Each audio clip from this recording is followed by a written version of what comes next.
हरे कृष्णा। भगवत गीता का अनमोल ज्ञान लेने के लिए सब्सक्राइब करें गिव गीता चैनल को और हाँ, बेल आइकन को क्लिक करना ना भूलें। जय गौर हरि। हरे कृष्णा। धन्यवाद। तो जैसे आज का विषय है द ट्रू योगी।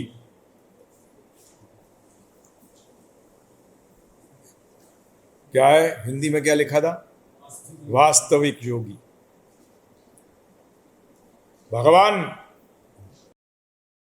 श्री कृष्ण भगवत गीता में कहते हैं सबको योगी बनना चाहिए। क्या सबको क्या बनना चाहिए? योगी।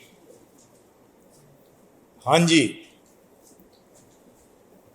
तो जहां भी योग शब्द का इस्तेमाल हुआ है, हकीकत में दो प्रकार के योगी हैं। एक भौतिक योगी हैं, एक आध्यात्मिक योगी हैं। भौतिक योगी कौन है? जो भौतिक वस्तु को भौतिक वस्तु से जोड़ते हैं, अर्थात इस शरीर को, मन को किससे जोड़ते हैं? जड़ वस्तु से। ये जड़ वस्तु है, जड़ वस्तु से जोड़ते हैं, उसको भौतिक योगी कहते हैं। टेम्पररी चीजें, उसका रिजल्ट क्या होता है? टेम्पररी। क्योंकि शरीर टेम्पररी, मन टेम्पररी, जिन चीजों से जुड़ रहे हो वो टेम्पररी, सारे रिश्ते टेम्पररी। रिश्ते में चेतन और जड़ दोनों आ गई। तो ये सारी विद्या जो है ये योग विद्या है। तो अध्यात्म योगी असली में उसी को योगी कहते हैं, जो कि आत्मा को जोड़ना चाह रहा है। किसके साथ? दिव्य से, चेतन से। क्योंकि वो स्वयं चेतन है, इसलिए वो किससे जोड़ना चाहता है? अपने आप को चेतन से। दिव्य है। ये गुण जो चेतन का है ना, चेतना का, कॉन्शियसनेस का जो गुण है, ये दिव्य है। ये दिव्यता का एक गुण है, चेतना। तो हम आत्मा हैं। जैसे भगवद गीता के 13वें अध्याय बताया भगवान ने कि जैसे कि सूर्य एक जगह स्थित होता है और पूरे ब्रह्मांड में अपना प्रकाश फैलाता है, उसी प्रकार आत्मा एक जगह स्थिर होती है, हृदय में स्थिर है, और चेतना का प्रकाश पूरे शरीर में फैलता है।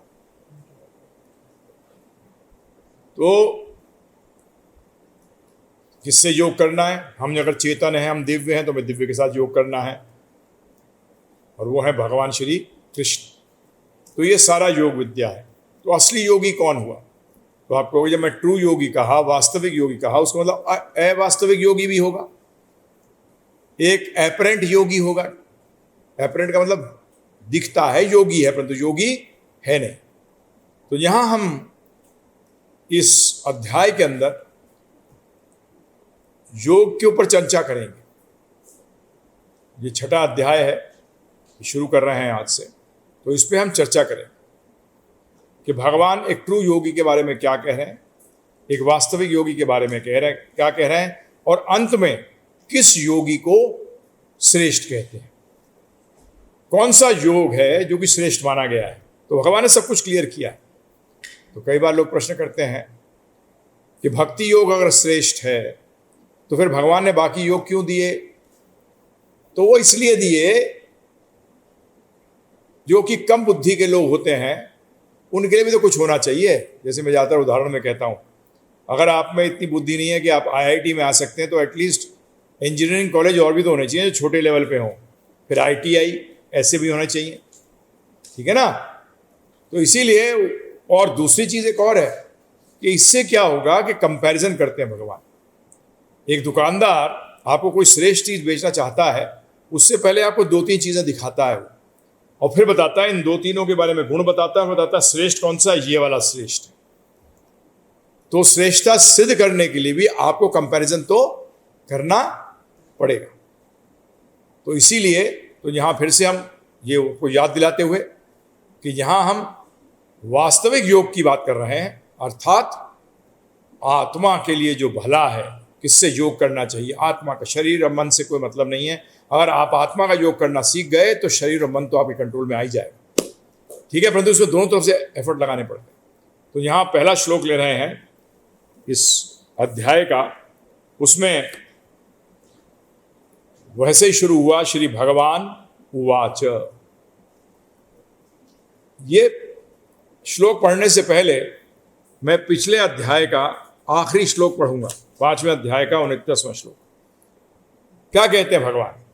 मुझे समस्त यज्ञों तथा तपस्यों का परम भोक्ता समस्त लोकों तथा देवताओं का परमेश्वर एवं समस्त जीवों का उपकारी एवं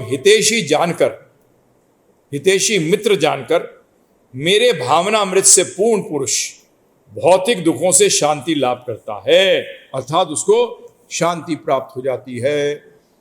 और जिसको शांति प्राप्त होगी, जैसे भगवान ने कहा अशांत से कुठा सुखम, जिसको शांति नहीं है उसको सुख नहीं है। अब अर्जुन का जो प्रॉब्लम आया पहले अध्याय के अंदर, अब देख रहे हैं जो अर्जुन बोल रहा है वो यही कहता है कि तो पाप होगा, पाप से दुख उदय होगा।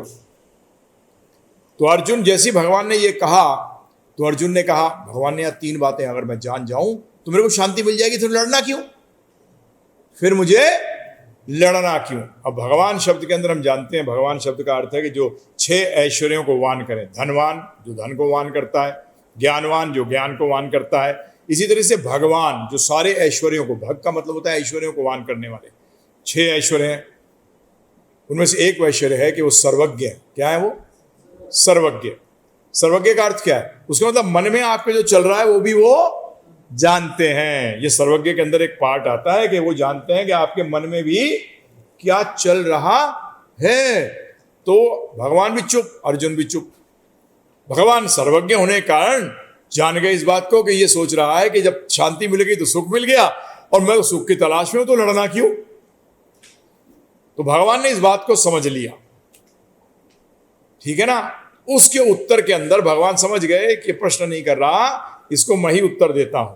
तो भगवान ने यहां ये 6 अध्याय का पहला श्लोक इसी भावना को लेते हुए आगे बोला। क्या बोले? श्री भगवान ने कहा, जो पुरुष अपने कर्म फल के प्रति अनासक्त है और जो अपने कर्तव्य का पालन करता है, वही सन्यासी और असली योगी है। वह नहीं जो ना तो अग्नि जलाता है और ना कर्म करता है। अब देखिए क्या कहा, जो पुरुष अपने कर्म फल पे आश्रित नहीं है। पहला वर्ड जो श्लोक का है वो है अनाश्रित। क्या है? बड़ा इंपॉर्टेंट वर्ड है।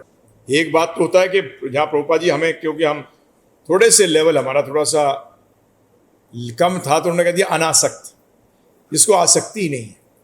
जिस चीज से आपको आसक्ति नहीं होगी उसकी आप आश्रित कैसे होंगे। परंतु यहां भगवान शब्द का क्या इस्तेमाल कर रहे हैं भगवान? अनाश्रित कर्म फलम, कर्म फल के प्रति आश्रित नहीं है और सारा विश्व अपने कर्म फल के ऊपर ही आश्रित है ना जी। मैं ये करूंगा, घर बनाऊंगा और वो मेरी सिक्योरिटी होगी। क्या होगी? मैं ऐसा करूंगा, ऐसा पढ़ूंगा, मेरी नौकरी होगी, वो मेरी सिक्योरिटी होगी, उसका मैं शेल्टर लूंगा। शेल्टर का मतलब आश्रय। आप एक्चुअली अपने वर्क का शेल्टर नहीं लेते, आप अपने जो कार्य है उसका आश्रित नहीं होते। आप किसके आश्रित होते हो? फल के आश्रित होते हो, सबके सब।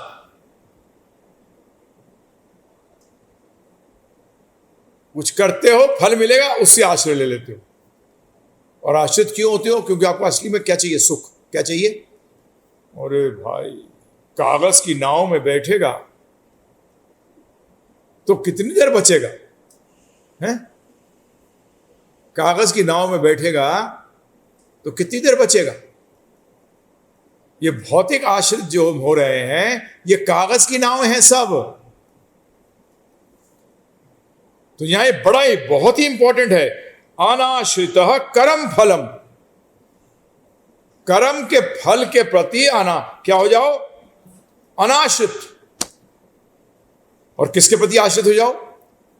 माम एकम शरणम व्रजा। माम, देखा यहां क्या कह रहे हैं? अनाश्रित किसके प्रति? कर्म फल। और वहां क्या कह रहे हैं? माम एकम शरणम व्रजा, सिर्फ मेरा आश्रय ले, सिर्फ मेरा आश्रय ले। कितनी जबरदस्त बात है। यहां दो चीज बता दी भगवान ने कि किससे अनाश्रित होना है और किससे आश्रित होना है। अब मजे की बात ये देखिए, बोलते हैं हम भगवत गीता जानते हैं, हम भगवत गीता पढ़ाते हैं और भगवत गीता में मोटिवेशन सिखाया गया है। अर्जुन युद्ध नहीं करना चाहता था परंतु युद्ध करवा दिया। इसी तरह से आप जीवन के अंदर हताश मत होइए। क्या कहते हैं लोग? मूर्ख। उनको क्या कहना चाहिए? मूर्ख कहते हैं। हताश मत हो, कार्य कर और उसके फल पे आश्रित हो। किस पे हो?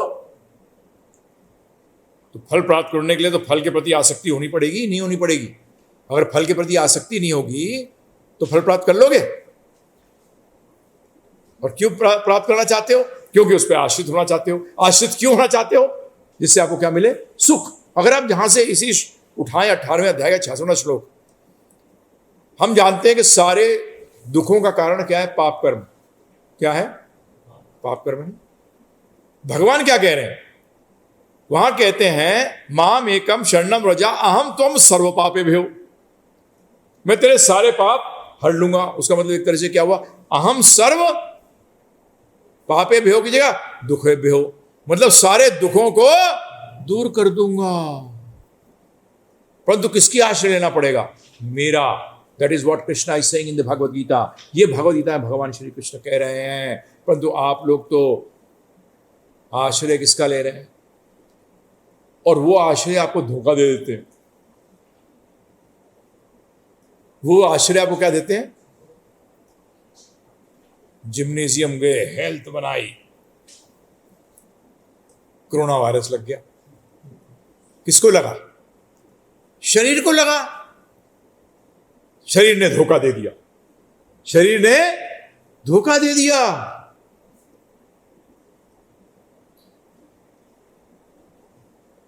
दे दिया।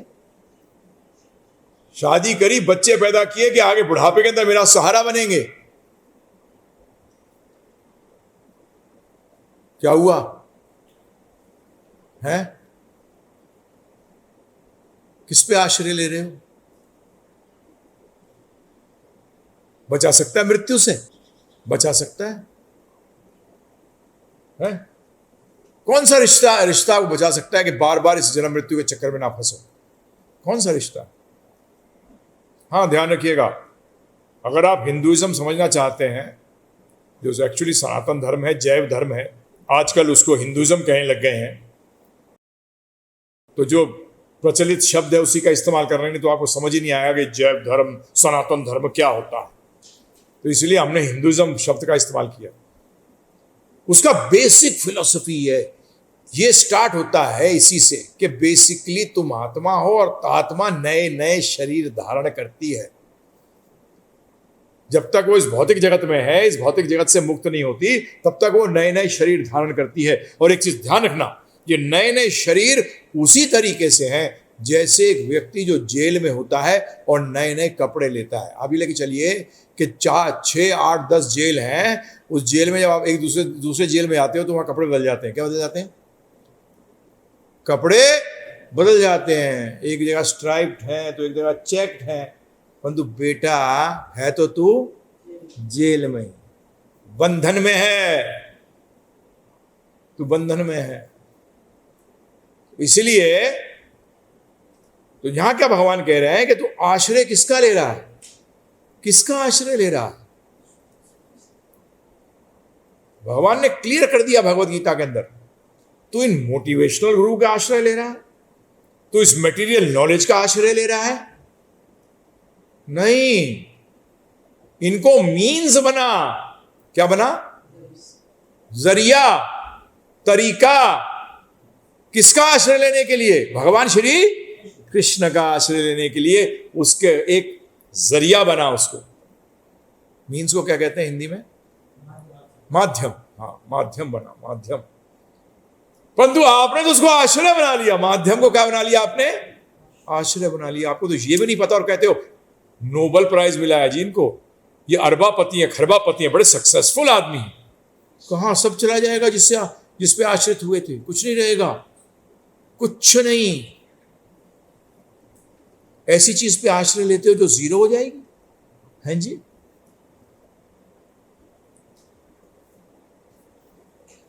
भगवत गीता जानने वाला व्यक्ति ज्ञानी हो जाता है। जब भगवान ने क्यों कहा, आता है ना 7वें अध्याय में, क्या आता है? बहुनाम जन्मनाम अंते ज्ञानवान माम प्रपद्यते। कि जो व्यक्ति ज्ञानी होता है वो मेरे शरण में आता है। शरण में आने का मतलब क्या? मेरा आश्रय लेता है। भगवान गीता में तो कुछ कह रहे हैं, लोग कुछ कह रहे हैं, समझ नहीं आ रहा मुझे। भक्त लोग भी बोलते नहीं नहीं, भौतिक का भी आश्रय लो, आध्यात्मिक का भी आश्रय लो। सॉरी, नहीं, भौतिक तो माध्यम है सिर्फ कृष्ण का आश्रय लेने के लिए। आप बोलो वो कैसे? जैसे कि हम आपसे इंटरनेट पे बात कर रहे हैं, अभी क्या कर रहे हैं?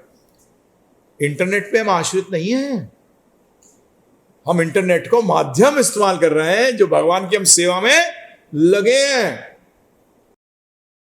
कर रहे हैं इंटरनेट का इस्तेमाल। तो इस माध्यम को आश्रय मत बनाइए। ये भगवान यहां पहली चीज कह रहे हैं, अनाश्रितः कर्म फलम, कर्म के फल को अपना आश्रय मत बना। क्योंकि बार बार ये फलम शब्द को छोड़ने के लिए भगवान ने पता नहीं कितनी बार कहा। शुरू हो गए थे दूसरे अध्याय से, कर्मण्येवाधिकारस्ते मां फलेषु कदाचन। फल पे तेरा अधिकार ही नहीं है। अरे चोरी के वस्तु पे आश्रय लोगे तो क्या होने वाला है बताओ? पकड़े ही जाओगे। तो यहां पहली चीज, whom should we take shelter of? A true yogi, एक वास्तविक योगी जो है वो जानता है किसका शरण लेनी है, किसका आश्रय लेना है। ये पॉइंट यहां मैं स्पेसिफाई ज्यादा एम्फेसाइज कर रहा हूं इस पॉइंट को, इसीलिए कि बहुत ही इंपॉर्टेंट पॉइंट है और बताया भी आपको, ज्ञानी बता दिया भगवान ने। भगवत गीता की बात कर रहा हूं मैं आपसे। भगवत गीता में ये कहीं नहीं है कर्म करे जा बस, फल की चिंता मत कर। भगवत गीता में क्या है कि फल तेरा है ही नहीं, चिंता क्या है? चिंता क्यों करेगा तू? है दे दे, किसको दे दे? यत करोसी यद सनासी दोषी दे आती यत तपस्य से कौन्त्या तद कुरुष्वा मद अर्पणम, मुझे अर्पण कर। क्या कर? भगवान कह रहे हैं सब कुछ जो कर रहा है वो मुझे अर्पण कर। तो ये बहुत इंपॉर्टेंट मैसेज है यहां, अनाश्रित कर्म फलम। परंतु फिर ये हम बाकी चीज करें क्या? कार्य कर्म करोति यह, कार्य कर्म करोति यह, कार्यम, उसका मतलब जो आप ऑब्लिगेटेड है करने के लिए, परंतु उस पर आश्रित मत हुई हो। क्या? कई लोगों को नौकरी करनी पड़ेगी, बिजनेस करना पड़ेगा, है ना जी, परंतु किस लिए? क्योंकि मैं भगवान को भोग लगा सकूं। परंतु लोग किस लिए करते हैं? कि मैं अपना खाना जुटा सकूं, मैं अपना खाना बुढ़ापे के लिए जुड़ा सकूं। भावना चेंज करिए, कार्य की भावना ही चेंज करनी सारी की सारी। यहां क्या बोल रहे हैं? आश्रित होना क्या है? भावना ही तो है। हम पहले किसी चीज पे आश्रित थे, फिर भावना चेंज हो गई, हमारी दूसरे पे आश्रित हो गए। चेंज क्या कर रहे हो आप? भावना ही चेंज कर रहे हो ना अपनी।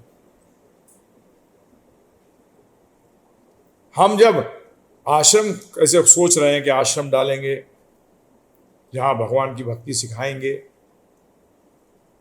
उद्देश्य ये भी है कि गौर निताई जी की अर्च विग्रह हैं, राधा गोप श्रेष्ठ हैं, श्रील प्रभुपाद हैं, इनके लिए रहने की जगह हो जाए। तो आप कहोगे अरे ये तो सब कुछ तो भगवान का है, सब कुछ तो भगवान का है, तो उनको क्या जरूरत है? तो जहां हम यहां रह रहे हैं ये तो व्यक्ति नहीं मानता कि भगवान का है, ये तो हमसे क्या ले रहा है? किराया ले रहा है। ले रहा ही ले रहा।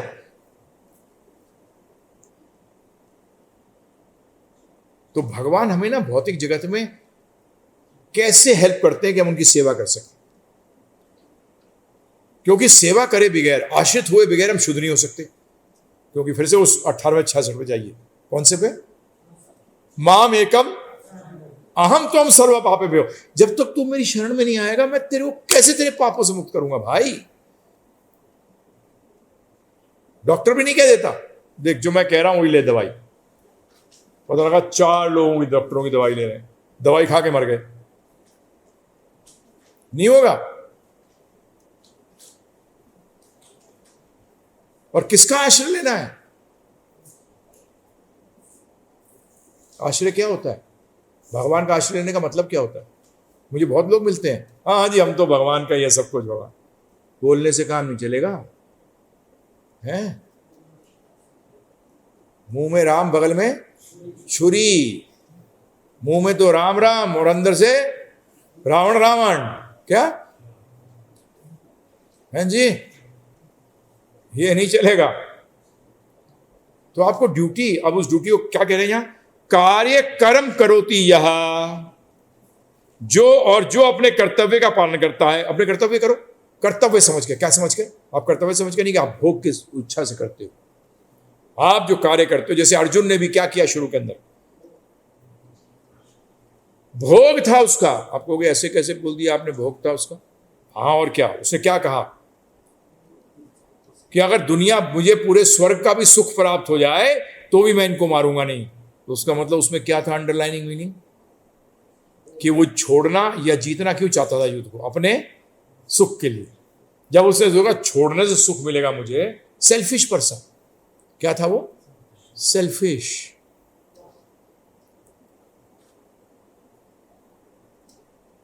वो छोड़ने में सोच रहा था कि बढ़िया होगा, है ना जी?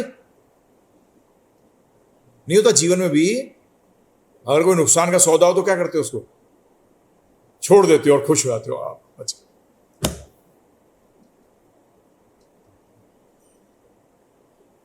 सेल्फिश नहीं। हमें हर चीज को कनेक्ट करना भगवान श्री कृष्ण से। वो आज्ञा देंगे वही करेंगे। तो इसलिए सबके सब पोस्ट ग्रेजुएट, सबके सब डबल प्रमोशन नहीं ले सकते। लोग हैं कई जो 17-18 साल के अंदर पीएचडी कर लेते हैं, परंतु सब नहीं कर सकते। परंतु क्या उसका मतलब यह कोई और पीएचडी ना करे? करते दूसरे भी करते हैं कि नहीं करते? करते हैं। बताइए, करते हैं नहीं करते? और कई 17-18 साल में कर लेते हैं पीएचडी। जो कर सकें वो करें पीएचडी 17-18 साल में, जो नहीं कर सकें वो क्या करें?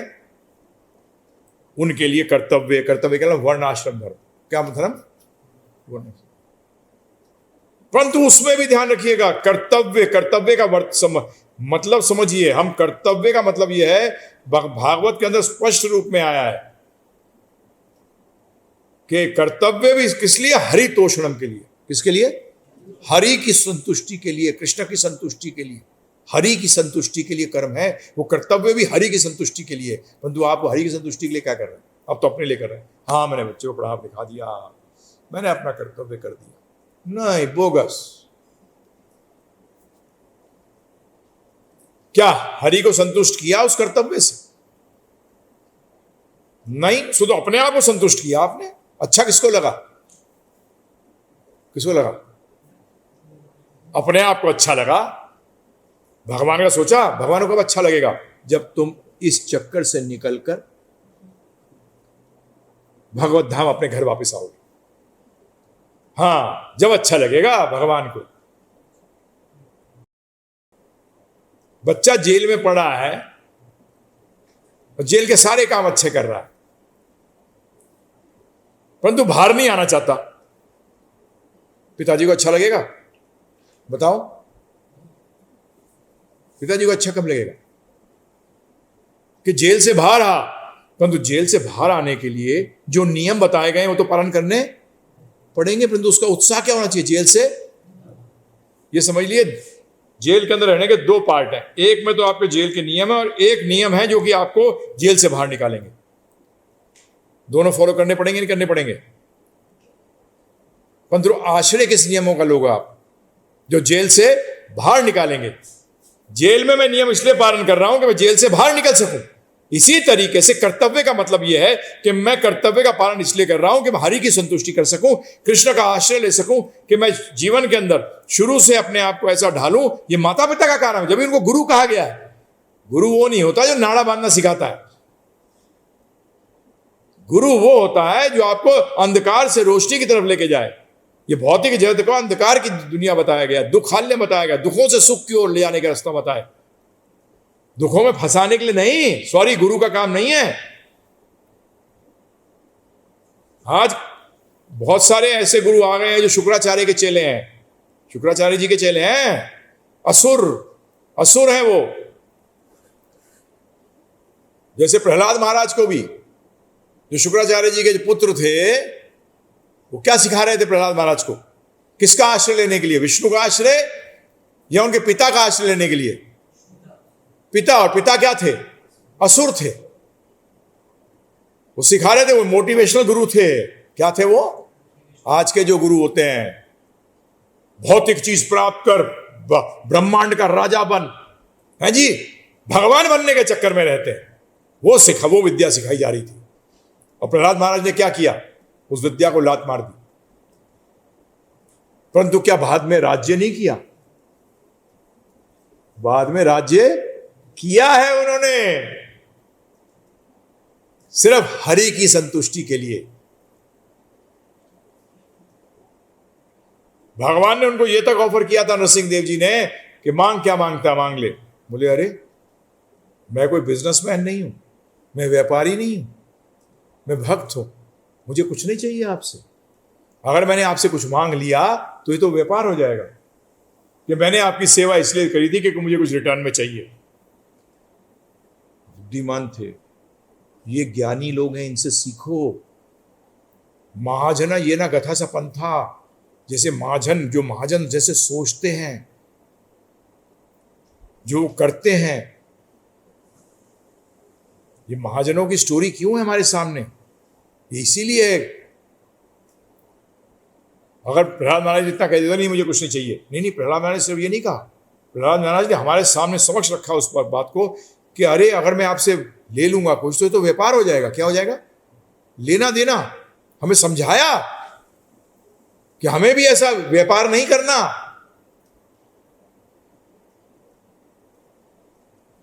परंतु बाद में राजा बने, शादी हुई, विरोचन का पुत्र था, उनका पोता कौन था? बलि महाराज उनके पति पोते थे। परंतु तो यहां वही चीज भगवान कह रहे हैं, परंतु ये पॉसिबल कब है? जब आप भक्ति करेंगे। आगे क्या कहते हैं? सन्यासी च योगी च, वही सन्यासी और असली योगी है। प्रभुपाद जी क्या वो वर्ड यूज कर रहे हैं कि ट्रू मिस्टिक, ट्रू योगी। हमने जब अपने आज लेक्चर का ये ट्रू योगी का लेक्चर सीरीज है, अब ये पार्ट 1 है। यहां प्रभुपाद देखो क्या बोला, and he works as is obligated is in the renounced order of life, and he is the true yogi. True yogi, क्योंकि शब्द क्या इस्तेमाल किया गया यहां?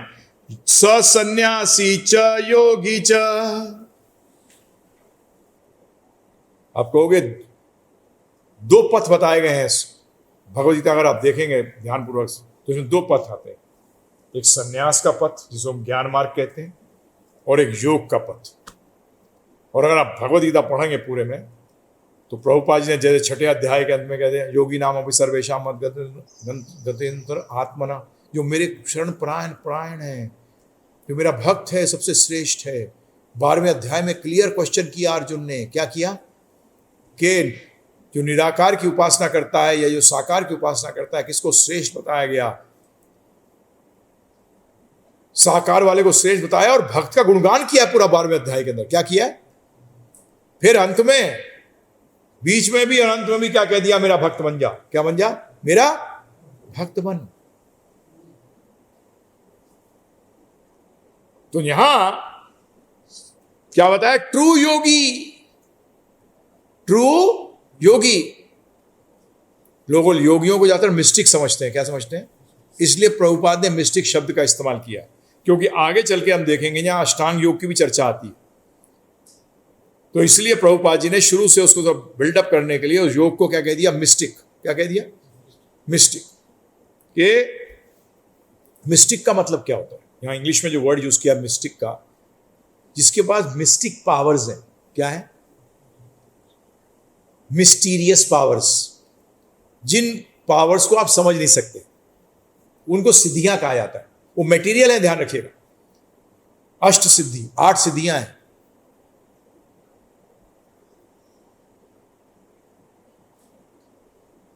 एकदम छोटे से लघु से लघु, छोटे से छोटे हो सकते हो, मतलब 2 मॉलिक्यूल को इसमें से निकल जाओ। दीवार में से निकलना चाहो, छोटे हो जाओ, निकल गए। बड़े से बड़े हो जाओ, जो प्राप्त करना चाहते हो प्राप्त कर लो, भौतिक जगत का ध्यान रखना।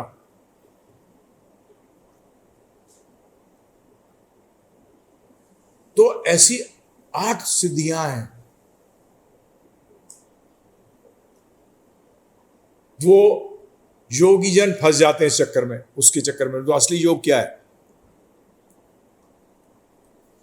फिर आ जाओ शुरू में, अनाश्रिता कर्म फलम। वो ध्यान से बैठेंगे, ध्यान योग करेंगे बड़े ध्यान से पावर लेने के लिए। तो आप किस पे आश्रित हो गए? वो अपने पावर्स पे। किस पे आश्रित हो गए? अपने पावर्स पे। इसी तरीके से जहां सेल्फिश इंटरेस्ट आ गया, आपको कुछ चाहिए, वापस गए। चैतन्य महाप्रभु ने क्या कहा है? Birth after birth. मुझे क्या चाहिए? सिर्फ आपकी सेवा चाहिए। उसका मतलब यहां तो हमारा कंसेप्ट, जो मुक्ति का कंसेप्ट है, उसको भी नकार दिया। मुझे अपने लिए कुछ नहीं चाहिए, मुझे अपने लिए कुछ नहीं चाहिए। अब सन्यास, तो सन्यासी कौन है, योगी कौन है? वो सन्यासी और योगी को एक ही कहा है यहां। तो सन्यास शब्द का अर्थ क्या है? न्यास। न्यास का मतलब होता है छोड़ना। क्या करना? छोड़ना। स शब्द से संबोधित है सत। सत का मतलब भगवान श्री कृष्ण के लिए सब कुछ छोड़ना। ध्यानपूर्वक सुनो, असली सन्यास क्या है? सन्यास और योग एक जैसे कैसे हो गया? सब कुछ छोड़ा कृष्ण भगवान के लिए। तो किसको जोड़ा? छोड़ा और जोड़ा। छोड़ा भी और समझ में आया ये बात? क्या आपने छोड़ा भी और जोड़ा भी? ये सिर्फ कृष्ण भक्ति के लिए है। बाकी सन्यासी जो कि भर में जाके लीन होना आता है, मुक्ति के चक्कर में है, या कोई सिद्धि चाहते हैं, वो तो अपने लिए चाह रहे हैं। वो तो सेल्फिश हैं, स्वार्थी हैं। वो तो अपने लिए चाह रहे हैं। परंतु भक्त निस्वार्थी, असली सिर्फ भक्त है। असली सन्यासी भी वही है कि त्यागा, एक त्याग होता है यार अपने लिए त्यागा। मैं तो आपके भौतिक उसमें बात करता हूं। एक व्यक्ति ने अपने लिए त्यागा, क्या? सारा संग लोगों का कि कोरोना वायरस ना हो जाए। डॉक्टर ने अपना हेल्थ त्याग दी लोगों की सेवा करने के लिए। हैं जी, करा? कौन सा श्रेष्ठ है बताओ? यीशु सबके लिए करा। मटेरियल एग्जाम्पल दे रहा हूं, श्रेष्ठतम नहीं है ये, रिलेटिव है, ये सापेक्ष है। तो इसी तरीके से वो अपनी मुक्ति चाह रहा है कि मैं मुक्त हो जाऊंगा। मैं नहीं जी, नहीं। संन्यास अर्थ का मतलब है छोड़ा। किसके लिए छोड़ा? सत्य के लिए। किसके लिए? सत्य से जुड़ने के लिए। और योग का मतलब क्या है? जुड़ना। अब जुड़ने के लिए छोड़ना, अब बताइए, फिर से समझते हैं इस बात को। छोड़ने के लिए कुछ कार्य करना पड़ेगा, नहीं करना पड़ेगा? क्या छोड़ सकते हो बगैर कार्य किए? You will have to do something. You will have to do something. छोड़ने के लिए भी। तभी भगवान कह रहे हैं सन्यास और योग में कोई भेद नहीं है, परंतु ये समझना पड़ेगा किसके लिए नहीं है। कि साहब ये क्या कर रहा है, भाई इसने छोड़ दिया। क्वेश्चन क्या था, क्या कर रहा है? ओ ये छोड़ के जंगल चला गया। क्या कर रहा था ये? जंगल चला गया। तो असली सन्यास, ट्रू योगी कौन है? जो ट्रू योगी है, जो वास्तविक योगी है, वो सन्यासी भी वास्तविक है। क्योंकि वो असली सन्यासी क्यों है, वास्तविक योगी क्यों है, वास्तविक सन्यासी क्यों है? क्योंकि उसने अपने लिए नहीं, भगवान की संतुष्टि के लिए छोड़ा है। परंतु भगवान की संतुष्टि जिससे हो, उसको जीवन में जोड़ा है। तो इसलिए योग और सन्यास दोनों एक साथ शब्दों का इस्तेमाल हो गया। समझ में आया आपके? अब आते हैं आप उसमें, ये जैसे कि प्रभुपाद जी ने तात्पर्य के अंदर ये दिया है श्लोक, न धनम न जनम न सुंदरिम कविताम व जगदीश काम मम जन्मनि जन्मनि जन्म ईश्वरे। जन्म जन्म,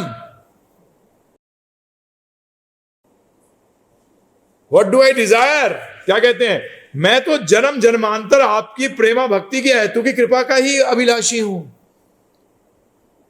नहीं है इसमें, स्टेज पे आना पड़ेगा। और भगवान ने एक रूप में बड़ा स्पष्ट रूप में कह दिया है कि उसके लिए दुख नहीं है। दुख और कष्ट तो मैंने बता चुका हूं आप लोगों को कि वो तो मन की स्थिति है। आप जितना दुखी होना चाहते हैं उतना हो सकते हैं। छोटी सी चीज पे आप दहाड़े मार के रो सकते हो, बड़े से बड़ी चीज को आप सोचते हो तो ठीक है, ये तो आपके ऊपर है।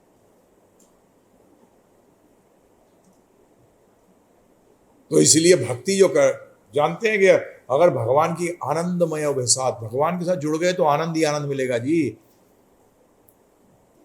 आनंद ही आनंद प्राप्त होगा। अब अगला श्लोक लेते हैं। अगला श्लोक में देखिए क्या कह रहे हैं, ध्यानपूर्वक सुनिए।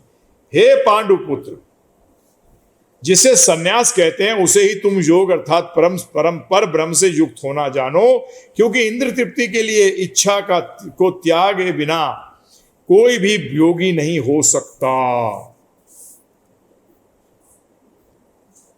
यम संन्यासम इति प्राहुः योगम तम विधि पांडवा।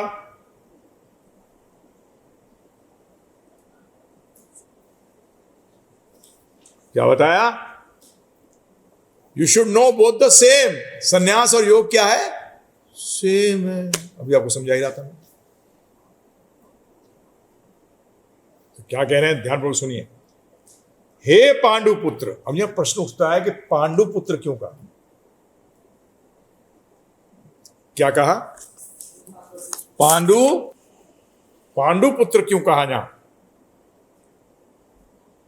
क्योंकि जब उन्होंने किंदिम नामक ऋषि को मार दिया गलती से, तब उन्होंने क्या लिया? जब उनको श्राप मिल गया, उन्होंने कहा अरे मेरे संन्यास लेना चाहिए। क्या लेना चाहिए? सब कुछ छोड़ दूंगा, मैं 5 घर जाऊंगा, 5 घर में जो मिल गया बस वही लूंगा, मैं एक पेड़ के नीचे कुछ कुछ समय रहूंगा, बस ऐसे। तो जहां भगवान उससे कह रहे हैं कि तू उसका पुत्र है। क्या है? तू जो कि सन्यास के लिए, फिर कुछ बातें ऐसी हुई जिसके कारण कि उनको वानप्रस्थ देना पड़ा, सन्यास नहीं ले पाए। परंतु उन्होंने कहा तू उसका पुत्र है जो कि सन्यास लेने योग्य था। तू किसका पुत्र है? तो यहां पहली चीज क्या है? पांडु पुत्र। इसलिए पांडु पुत्र का शब्द का इस्तेमाल भगवान ने किया। हाँ, हर जगह जो भी भगवान के लिए, कृष्ण भगवान जो अर्जुन ने भगवान को नाम से संबोधित किया, और भगवान ने जो कृष्ण भगवान ने जो अर्जुन को संबोधित किया, सबके पीछे क्या है? रहस्य है।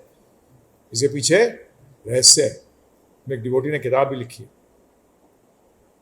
Why these names were used, particular names क्यों यूज किए गए। तो यहां पांडुपुत्र समझ में आया, इसलिए पांडुपुत्र के। फिर क्या कहा? सन्यास कहते हैं उसे तुम योग अर्थात पर ब्रह्म से युक्त होना जानो। मैंने आपको समझाई दिया। अभी आगे क्या आते हैं। अब यहां देखिए बड़ा इंपॉर्टेंट शब्द जो है इसमें, प्रभुपाद जी जो स्टार्ट कर रहे हैं कि रियल सन्यास योग और भक्ति मीन्स, रियल सन्यास योग या भक्ति कहां से शुरू होती है? वो शुरू होती है ये जानने से, 15वें अध्याय का 7वां श्लोक, क्या? माम एवांस जीव लोके जीव भूत सनातन, के जीव जो हैं ये मेरे अंश हैं। यहां से शुरू होती है क्या? सन्यास या भक्ति योग। इससे पहले वो शुरू ही नहीं होती। जिसको आप स्पिरिचुअलिटी समझते हैं और जो लोग आप सुनते हैं इतने लोगों को, अच्छे बन जाओ, क्यों बन जाओ? अच्छा बनने का मतलब क्या होता है? कहीं पूछा किसी से? ईमानदार रहो, रह ही नहीं सकते जब तक कि भगवान कृष्ण की भक्ति नहीं करते। बता चुका हूं आपको, मैं फिर से दोहरा देता हूं इस बात को। सबके लिए अच्छा करो, डॉक्टर लोग कहते हैं मैंने किसी का बुरा नहीं किया, हर क्षण करता आ रहा है, दूसरे की नौकरी खा गया, दूसरे के कस्टमर खा गया है। बताओ, क्योंकि तेरी इच्छा थी नौकरी की, फल को तू फल पे आश्रित था। तू इंटरव्यू में गया, किस लिए गया? कि नौकरी मिलेगी। तो तुमने किसका आश्रय लिया? नौकरी का आश्रय लिया।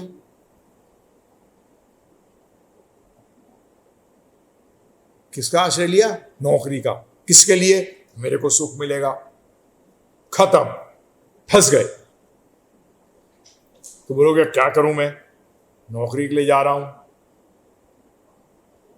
मिलेगी, जिससे शरीर और आत्मा को साथ रखूंगा, इस शरीर का इस्तेमाल करूंगा भगवान की सेवा के लिए। चेंज हो गया सारा पर्सपेक्टिव, सारी सोच चेंज हो गई। फिर फल में फंसे नहीं, क्योंकि फल किसको अर्पण किया? घर होगा, भगवान के लिए भोग लगाऊंगा, भोग दूंगा। नहीं मिला, भगवान की इच्छा। फल मिला तो मेरे भोग के लिए तो है नहीं। कर्मण्यवाधिकारस्ते मां फलेषु कदाचन। जो नौकरी मिली उसमें तेरा अधिकार नहीं है। यार कमाल है, इंटरव्यू मैं दूं और अधिकार नहीं। नौकरी पे आश्रित नहीं हो सकता। नहीं, आप तो पता नहीं किस किस पे आश्रित होते हो, आप ही जानते हो या मेरे से अच्छा। मैं तो क्या बताऊं आपको। तो यहां देखिए क्या आया कि उसे तुम पर ब्रह्म से युक्त होना जानो, क्योंकि इंद्र तृप्ति के लिए इच्छा को त्यागे बिना। अब देखो बड़ा इंपॉर्टेंट शब्द है, इस शब्द पे हम चर्चा कर रहे हैं, ध्यान सुनिएगा। असन्न्यस्त संकल्पो, असन्न्यास्तो संकल्पो। सन्यास का क्या बताया था? मतलब क्या बताया था? बताओ। सत्य के लिए त्यागना। संकल्प का मतलब पता क्या होता है? इंद्र तृप्ति की इच्छा। संकल्प का अर्थ क्या होता है? इंद्र तृप्ति की इच्छा। अब क्या यहां शब्द इस्तेमाल किया गया है? असन्न्यस्ता संकल्पो। अब इसको समझते हैं, ठीक है ना? संन्यस्ता संकल्पो, कि हमने इंद्र तृप्ति की इच्छा को त्याग दिया। उसके सामने अ लगा दिया तो नहीं त्यागा। तो यहां भगवान क्या कह रहे हैं? जिसने इंद्र तृप्ति की इच्छा, इंद्र तृप्ति नहीं, यहां इस शब्द को ध्यानपूर्वक सुनना। हां, जहां, क्योंकि इंद्र तृप्ति के लिए इच्छा को त्यागे बिना कभी योगी नहीं हो सकता। हां, यह ध्यान रखना। इच्छा, इंद्र तृप्ति नहीं। कई बार लोग इच्छा रखते हैं, इंद्र तृप्ति नहीं करते। तो यहां क्या कहा गया? असन्न्यासत संकल्प। तो त्यागना है किसको? इंद्र तृप्ति की इच्छा को।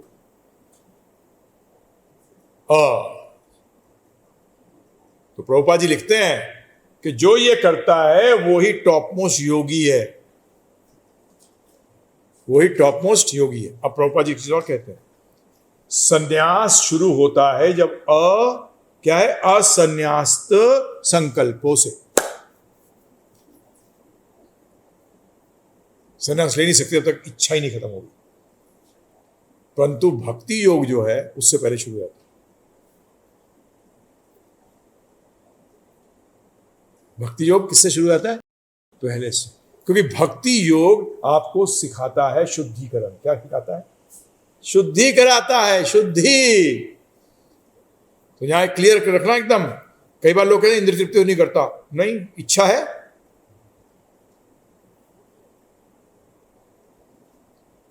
तो एक्चुअली अल्टीमेटली कंट्रोल नहीं करना, भगवान कृष्ण के प्रति नेचुरल प्रभाव होना चाहिए।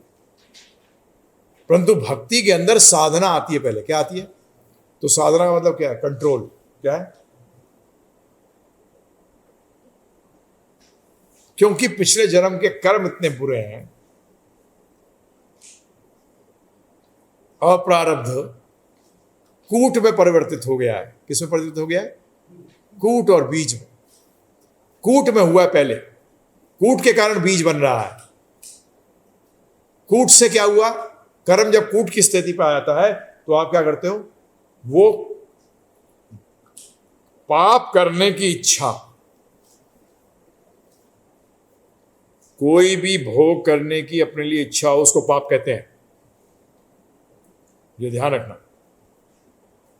आप प्रारब्ध के अंदर कुछ नहीं हो रहा, कूट के अंदर क्या हुआ? आपके अंदर वो क्या कहेंगे उसको, वो टेंडेंसी, हिंदी में क्या कहते हैं उसको, प्रवृत्ति आती है। और वो प्रवृत्ति फिर बीजम में कन्वर्ट होती है, इच्छा में कन्वर्ट हो जाती है। किसमें कन्वर्ट होती है? पहले इच्छा नहीं आती, ध्यान रखना, प्रवृत्ति होती है पहले। क्या होती है? प्रवृत्ति होती है, और वो फिर इच्छा में कन्वर्ट होती है,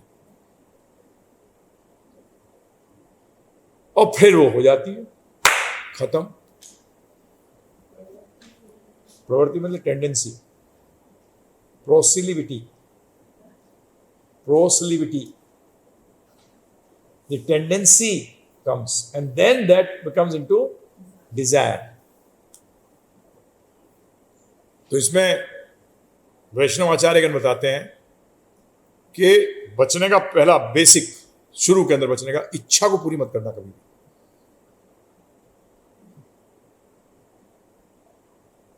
उसको प्रारब्ध मत बनने दो। क्या नहीं बनने दो? क्योंकि अगर वो प्रारब्ध बन गई तो अगले जन्म के लिए अप्रारब्ध का फल दे जाएगी। क्या दे जाएगी? समझ में आ गया? अब अप्रारब्ध क्या है? जो पिछले जन्म में कर्म किए हैं परंतु अभी वो एकदम सुप्त अवस्था में है, फिर वो टेंडेंसी बनेंगे, फिर डिजायर बनेंगे, और फिर एक्शन में आ जाएंगे। तो आपने अगर इच्छा है तो परंतु उसको क्या करिए? यही तो कंट्रोल है। इसी को तो साधना भक्ति कहते हैं। फिर ये लोअर लेवल पे आएगी जब आप इच्छा को रोक दोगे ना, इच्छा को नहीं करोगे। तब आप क्या करोगे? जब आप चांटिंग करते हो हरे कृष्ण कृष्ण कृष्ण हरे हरे, हरे राम राम राम हरे हरे, भक्तों का संग करते हो, गुरु पद आश्रय लेते हो, तो ये फिर दवाई जो है ना, पहले दवाई आपने क्या करी? पहले दवाई को क्या करा आपने? पहले आपने चीज क्या करी कि बहुत बड़ा पेड़ है, जड़ से उखाड़ते हो, पहले पेड़ काटते हो ऊपर से।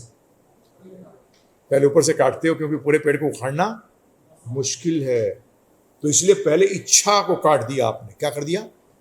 गुरु की आज्ञा पालन करने की इच्छा नहीं है। आपके पिछले जन्म की प्रोग्रेसिटी है, इंडिपेंडेंस है, वही तो आपके पाप का कारण है। इग्नोरेंस, अज्ञानता क्या है? अज्ञानता है क्या? किस चीज की अज्ञानता? प्रभुपाद जी लिखते हैं स्पष्ट रूप में, बोलते हैं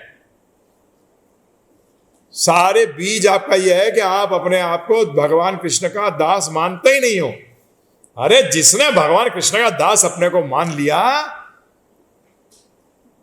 कूट स्टेज से भी उसका खत्म हो जाएगा, वो कूट और प्रारब्ध भी खत्म हो जाएगा उसका। अभी तक आपने दास माना कहां है?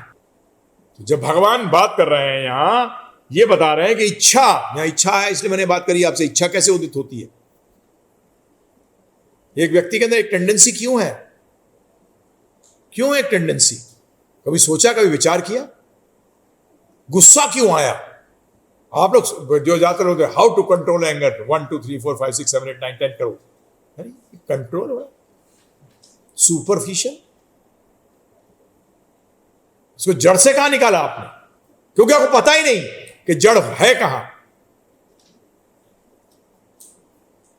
आपको मालूम ही नहीं जड़ कहां है। लोग लेक्चर देने के लिए बैठ जाते हैं, उनको ये पता नहीं, साइकोलॉजी नहीं पता, वैदिक साइकोलॉजी क्या है। बताइए आप मुझे। तो बड़ा सिंपल है कि आपको इच्छा आए कि गुरु की आज्ञा पालन नहीं करनी, तो प्रभुपाद ने क्या कहा, दास बनने की जो आपकी प्रवृत्ति है ना, जब वो पूरी आ गई, समझ लो क्लियर हो गया कि मैं कृष्ण का दास हूं, नित्य दास हूं, मुझे उनका दास रहना है। और गुरु, प्रभुपाद जी की आज्ञा है कि गुरु के शरण में जाओ। किसी शरण में जाओ? ये बहुत जगह भागवतों में भी रिपीटेड है, भगवद गीता में भी रिपीटेड है, इससे और कोई तरीका नहीं है। अगर दास ही नहीं हो तो कृष्ण के बारे में क्यों चर्चा करते हो भाई? रहने दो। अभी तो तुम्हारे अंदर जो टेंडेंसी है ना, बॉसिंग करने की टेंडेंसी अभी भी है। बॉस करने की टेंडेंसी मतलब भोग करने की टेंडेंसी अभी भी है। क्या है? साधना सही तरह करो, प्रैक्टिस करो, आप सबसे अनुरोध है, वो टेंडेंसी को खत्म करो। क्या बताया था हिंदी का वर्ड? प्रवृत्ति। हाँ, वो प्रवृत्ति को खत्म करना है, क्योंकि आपने तमो रजो सतोगुण के इस मिश्रण में जो पैदा हुए, उससे क्या पैदा आया है? ये प्रवृत्ति आई है आपकी। और वो कैसे खत्म होगी? भगवान ने उसका भी तरीका बताया। तो भौतिक जगत में जो मिल रहा है उसको माध्यम समझो, ट्रीट इट एज मीडियम, उसको एज अ ड्यूटी करो, नो अटैचमेंट, फल पे आश्रित हो मत। जो फल आए भी हो भगवान कृष्ण को समर्पित। उसका तरीका मैंने 14 घंटे में अंत में बताया हुआ। 24 घंटे आप कैसे भक्ति में लग सकते हैं। और बड़ा क्लियर आदमी हूं मैं साहब, आपको एक दिन तो डिसाइड करना ही पड़ेगा कि मुझे वानप्रस्थ लेना है। आप ये सोचो कि जीवन के अंत तक आप धंधा पानी करते हुए अपने पोते पाती की शादी देखने के चक्कर में लगे रहोगे, तो बेटा भूल जाओ, इस जन्म का तुमने सत्यानाश मार दिया। मैं नहीं कह रहा इमीडिएटली आ जाओ, हो सकता है अभी आप उतने क्वालिफाइड नहीं हो। हाँ, मुंह पे कह रहा हूं, परंतु क्वालिफाइड एक सेकंड भी बन सकते हो और अनंत जन्मों तक नहीं बन सकते। कभी सोचते नहीं हो, मुझे समझ नहीं आता। मैंने एक जगह लेक्चर में कहा था, एक जगह मैं लेक्चर दे रहा था, तो मैंने कहा था कि ये ज्ञान जो दिया जा रहा है ना, ये हैव नॉट्स के लिए नहीं है, ये हैव नॉट्स के लिए नहीं है, ये फॉर हैव्स, जिनके पास है उनके लिए। आप कहोगे क्या मतलब, समझ नहीं आया। अगर आपकी स्थिति ऐसी है कि आपको रोटी कपड़ा और मकान की चिंता नहीं है ना, चिंता का मतलब, चिंता देखिए, चिंता का मतलब यह है कि नीड्स हैं आपकी, फुलफिल हो रही हैं नीड्स आपकी। अगर नीड्स फुलफिल हो रही हैं तो आपने पिछले जन्म में पाप कम किए,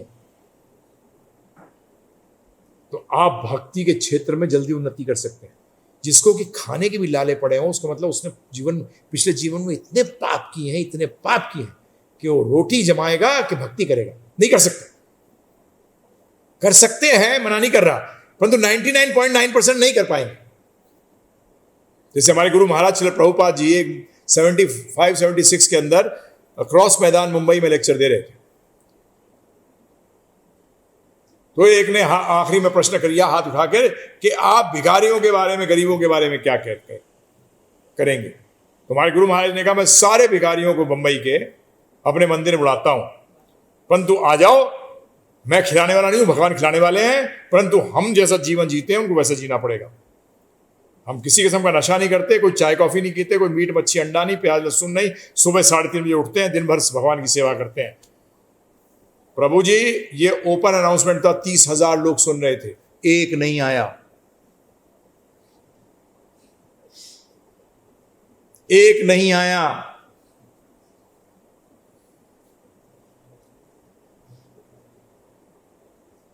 ये सत्य बता रहा हूं मैं आपसे। तो इसलिए ये नॉलेज फॉर दी हैव्स है। हैव का मतलब इसके पास हैव, हैव नॉट्स के लिए नहीं। हैव नॉट्स पे कोई ले ले, भगवान उस पर बहुत असीम कृपा हो गई अगर वो उसको यूज करना जानता हो। वो ये सोचे कि अरे भगवान ने मुझे स्थिति में ऐसे रखा है, पिछले जन्म में मैं सेठिया था, इस जन्म में हाँ सेठिया ऐसी बनते हैं, अगले जन्म में टोटे पड़ जाते हैं। क्योंकि पैसा, पावर, पोजीशन, यही तो पाप ज्यादा कराता है। इसके पास होगा ही नहीं, वो पाप क्या करेगा बताइए आप मुझे। वो अपने खाने के लिए 2 रोटी जुड़ाएगा कि नहीं जुड़ाएगा? तो ये भगवान ने कृपा कर दी, क्योंकि अगर इस जन्म में पैसे वाला अगले जन्म में और पैसे वाला बन जाता तो प्रभु जी डबल पाप। कितने हो गए पाप? मेरा पैसे का मतलब है पावर वाला बन जाता तो और पाप हो जाता। तो भगवान ने कहा अरे ये तो बर्बाद हो जाएगा, चलो इसी तो रोटियों के लाले कर दो, इसको क्या कर दो, जिससे पाप तो नहीं करेगा,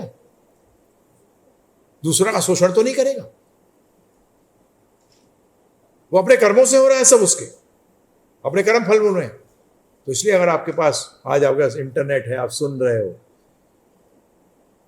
मैं तो सोचता था, मैं बता रहा हूँ आपको, मैं सोचता था 17-18 साल की उम्र के अंदर, 16 साल की उम्र कि मैं अच्छे घर में पैदा हुआ, पिता ये फौज में ऑफिसर थे, एक बड़ा घर और 2 एकड़ के अंदर घर हुआ करता था,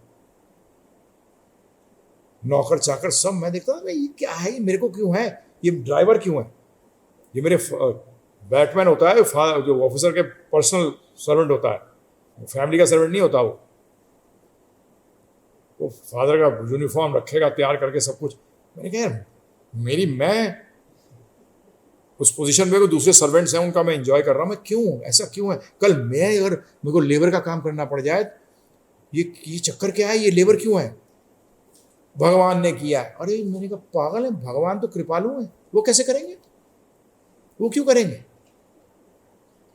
और ये टाइम तो यूं निकलता है, यूं समय यूं निकलता है, पता नहीं हमने कितनों को देखा आए और चले गए, हम भी जाएंगे, हम भी जाएंगे। इसमें छोटे बड़े का कोई चक्कर ही नहीं होता। मेरा छोटा भाई मेरे से 6 साल छोटा चला गया, तो सोचिए, विचार करिए, गीता को समझिए, जीवन में लगाइए। भागने की कोई बात नहीं कर रहा, तरीका बताया जा रहा है, भगवान बता रहे हैं कि यहां देखिए। आप अब बताऊं क्या करेंगे लोग? देखा कर्म कारणम उच्यते, क्या सॉरी तो क्या करेगा, कार्य कर्म करोति, बस इतना ले लेंगे कि अपना कर्तव्य कर, आगे पीछे का गायब कर देंगे। क्या कर देंगे? ऐसे पढ़ा जाता है क्या? You should not commit murder, you should not हटा दिया, कमिट मर्डर ले लिया। चलता है क्या ऐसे? अरे पूरा पैकेज होता है, ये कैसे ले सकते हो 2-2 वर्ड को, 3-3 वर्ड को एक साथ? यही करते हैं लोग। ये पहला श्लोक पढ़ा, उसमें देखा कार्यम कर्म करोति या, अरे पहले क्या कहा है, अनाश्रितः कर्म फलम। जो दिल में आया कुछ भी ठोकते हो। अब बेवकूफ लोग जो है बेचारे जानते नहीं है, सोचते अरे वाह ये कहा है गीता में, कर्म फल पे आश्रित मत हो। सारा हिल गया ना, पूरा ढांचा हिल जाता है लोगों का। मेरा भी हिला था, परंतु मैं हिलाना चाहता था इसलिए हिलने दिया। आप लोग तो नहीं हिलना चाहते, इसलिए हम आपसे हाथ जोड़कर विनती कर रहे हैं, सीरियसली लीजिए इस ह्यूमन फॉर्म ऑफ लाइफ को। ये सबसे श्रेष्ठ योनि मानी गई है, श्रेष्ठतम है, ये श्रेष्ठ भी नहीं है।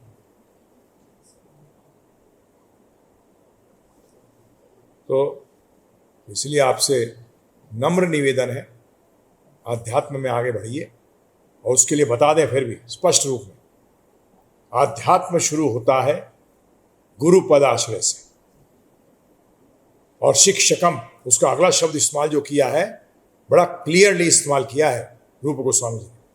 उनके द्वारा शिक्षा लेना मतलब उनके द्वारा इंस्ट्रक्शन लेना फिलॉसफी के बारे में, और कैसे हम अपनी लाइफ को फॉलो करेंगे। भजन क्रिया से शुरू होता है, और जिस दिन आपने छोड़ दिया उस दिन भक्ति खत्म, उस दिन भक्ति समाप्त। क्लियर है? प्रभुपाद जी ने हमें जो बताया है उसके अनुसार चलिए, जीवन सफल होगा। जानिए, first knowledge then sentiments. Sentiments पहले लगा लेते हैं, नॉलेज लेने लायक नहीं रहते। तो इसलिए फिर से अनुरोध करते हुए इमीडिएटली हरे कृष्ण कृष्ण कृष्ण हरे हरे, हरे राम राम राम हरे हरे, इसका जप प्रारंभ करिए। 108 की एक माला बनती है, बढ़िए इसमें। जिन्होंने जो करते हैं उनको ध्यानपूर्वक और ध्यानपूर्वक करें, क्योंकि यदि आप ध्यानपूर्वक करेंगे इसको, यही जीवन, इसी कलयुग का धर्म ही यही है, इसको ध्यानपूर्वक जपना। ये हमारी गारंटी है, वारंटी नहीं है, गारंटी है। नेचर चेंज हो जाएगा। जो हमने कोशिश कर रहे हैं, अपना स्वभाव आपका बदल जाएगा। परंतु तरीका यही है, जानिए, नॉलेज लीजिए और उस पर आगे बढ़िए। भगवान श्री राधा कृष्ण श्री गौरनिताई से प्रार्थना करते हैं कि आपको शक्ति दें, परंतु आप लें तब देंगे। आप लेना नहीं चाहते तो कैसे देंगे? वो तो देने को तैयार है। और दूसरों को बांटिए, जितना बांटेंगे भगवत, बड़ी अजीब चीज है, अध्यात्म उतना बढ़ता है। सब हम एक ही परिवार के हैं, वासुदेव कुटुंबकम, साफ कहा है, अहम बीज प्रदा पिता, मैं ही बीज देने वाला पिता हूं, भगवान श्री कृष्ण कहते हैं। इस भावना से करिए। बहुत बहुत धन्यवाद आपका। किसी का कोई प्रश्न होगा तो अभी लेते हैं। हिमांशु यादव जी, हरे कृष्णा गुरु जी, दंडवत प्रणाम। दंडवत प्रणाम। मेरे घर में सब लोग कहते हैं कि सबसे पहले गणेश जी की पूजा करो, नहीं तो पूजा सफल नहीं होगी। ऐसे में उनको कैसे समझाया जाए कि कृष्ण ही परम है, या मैं भी सबसे पहले गणेश जी की पूजा करूं? बोले मैं पूजा करता ही नहीं, मैं तो भक्ति करता हूं। क्या करता हूं? मैं तो पूजा नहीं करता, क्योंकि भक्ति में पूजा इंक्लूडेड है। पूजा का मतलब होता है रिस्पेक्ट। रिस्पेक्ट का मतलब क्या होता है? जो कहे वो हम करें। तो भगवान श्री कृष्ण ने जो कहा वो हम कर रहे हैं। तो गणपति जी भी बड़े खुश हैं, शिव जी भी बड़े खुश हैं, दुर्गा जी भी बड़े खुश हैं। बाकी देवी देवताओं की तो क्या बात करनी, सभी खुश हैं। जब हम विष्णु भक्ति करते हैं तो देवी देवताओं को भी बल मिलता है, जिससे वो असुरों को दूर रख सकते हैं, क्योंकि वही सोर्स है। तो झगड़ा करने की क्या जरूरत है? बोलो आप करो, मैं कर रहा हूं। चिंता क्यों करते हो? आपने, आपको तो नॉलेज ही नहीं है कुछ भी, आपको तो कोई नॉलेज ही नहीं। तो कृष्ण भक्ति करने में गणपति जी सबसे ज्यादा खुश होते हैं, शिव जी सबसे ज्यादा खुश होते हैं, पूरा शिव परिवार बड़ा खुश होता है, सारे देवी देवता संतुष्ट हो जाते हैं। समझ में आया? हरि बोल। हनुमान जी के बारे में बताया गया है कि अंतकाल रघुकुल पर जाएं जहां जन्म हरि भक्त कहाएं। इसका मतलब कैसे समझें? इसका मतलब यही है कि अगर हनुमान जी जैसे भक्त बनोगे तो क्या होगा? हरि के स्थान पे जाओगे, वैकुंठ। कहाँ जाओगे? वैकुंठ। इसका मतलब बड़ा क्लियर है, यही मतलब है ना। और क्या मतलब है? और कोई मतलब ही नहीं हो सकता कि हनुमान जी जैसी भक्ति करो और हरि के धाम पहुंचो। यही जीवन का लक्ष्य है, वैकुंठ पहुंचिए। हरे कृष्णा। मेरे घर के बगल में एक मंदिर है, उसमें एक ब्राह्मण पुरुष रहते हैं और वह सब देवी देवताओं की त्योहारों के मुताबिक उनकी उपासना करते हैं। तो क्या एक ब्राह्मण पुरुष मुक्त हो सकता है? भगवत गीता के अनुसार नहीं, क्योंकि उनको यही नहीं पता कि जीवन का लक्ष्य क्या है। उनको यही नहीं पता कि जीवन का लक्ष्य क्या है। ब्रह्म जानति इति ब्राह्मणा, जो ब्रह्म को जाने, जिसने पर ब्रह्म ही नहीं जाना कि पर ब्रह्म है कौन। और देवी देवता की तो कोई पोजीशन ही नहीं है जी, ये तो चेंज होते रहते हैं। यहाँ पर मैं भी बन सकते हैं शनिदेव, कल खूब तेल पीना शनिदेव बन के। तो ये तो पोजीशंस हैं सब। इंद्र देवता बन सकते हो आप, ये सब पोजीशंस हैं, पोस्ट्स हैं। परंतु इनको पोस्ट देने वाला कौन है? भगवान श्री कृष्ण। इनके पास जाइए ना, ब्रह्मा जी तक पोस्ट हैं, ब्रह्मा जी भी पोस्ट हैं। समझ में आया आपके? तो इसलिए, और आप उनको समझाना मत, क्योंकि उनमें एक अपना स्पेशल अहंकार होता है। क्या होता है? जब तक अहंकार नहीं छूटेगा, जब तक वो भौतिक जगत को दुखालय को नहीं देखेंगे, जब तक वो सोचेंगे कि यहाँ कुछ मजा आ सकता है, अगले जन्म में मैं स्वर्ग जा सकता हूँ, जब तक ये इच्छाएं रहेंगी, कृष्ण भक्ति में नहीं आ सकता। तब तक वो ब्रह्म को नहीं समझ सकता, तो ब्रह्म नहीं समझ सकता। कोई भी हो, जो ब्राह्मण का मतलब नहीं है, कोई भी, शास्त्र तो यही कहते हैं, यान्ति देवा व्रता देवान पितृ यान्ति पितृव्रता भूतानि यान्ति भूतेजा मज यजिनो अपिमा।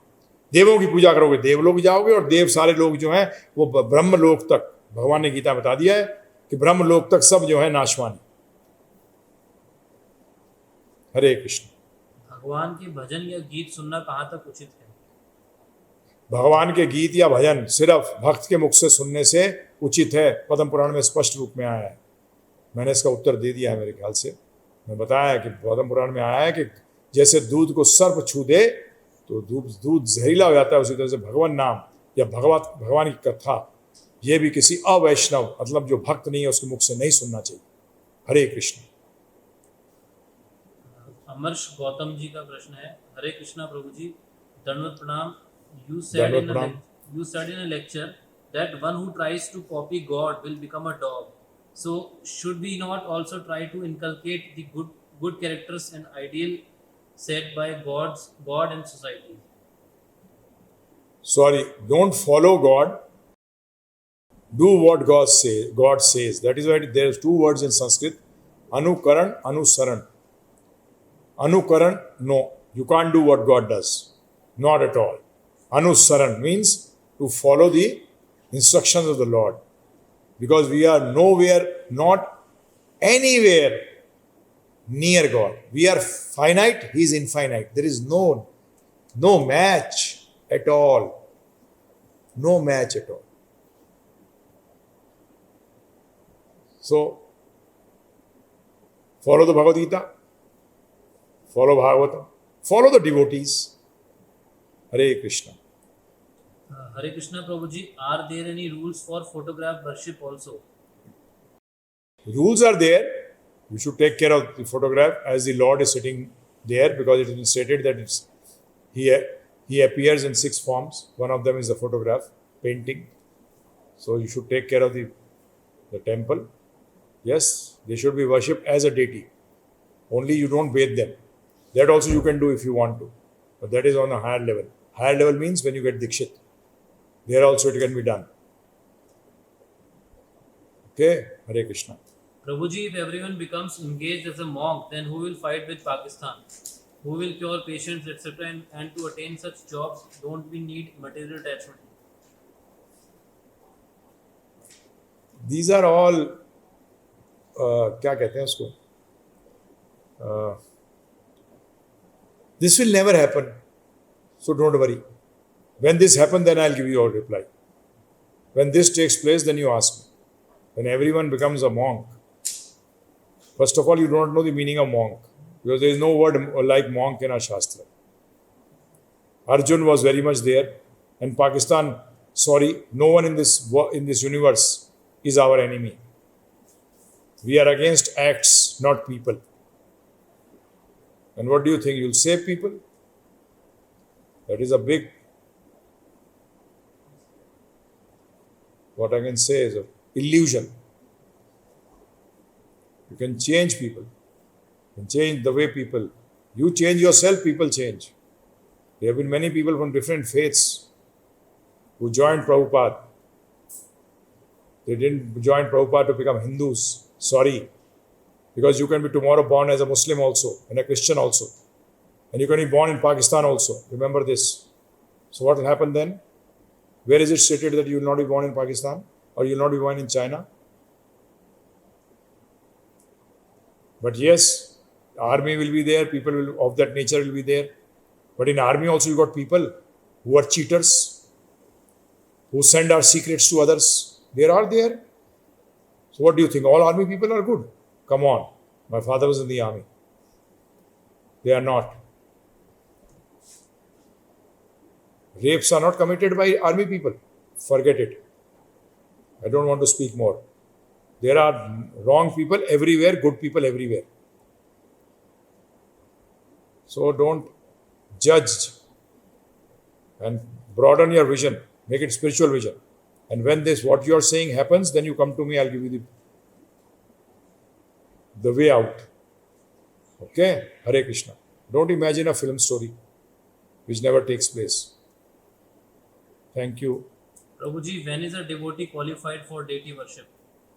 After he takes Brahman Dikshit, he gets Upanayan Sanskar. First Diksha, then second Diksha. After that, he becomes qualified to worship deity. Hare Krishna. Abhilash Kumar ji, Namaskar Guruji. Namaskar. I had 4 questions. First is, brought lectures on Chaitanya Charitamrita and Chaitanya Shikshamrit from Gita shop, but I want to know which to listen first.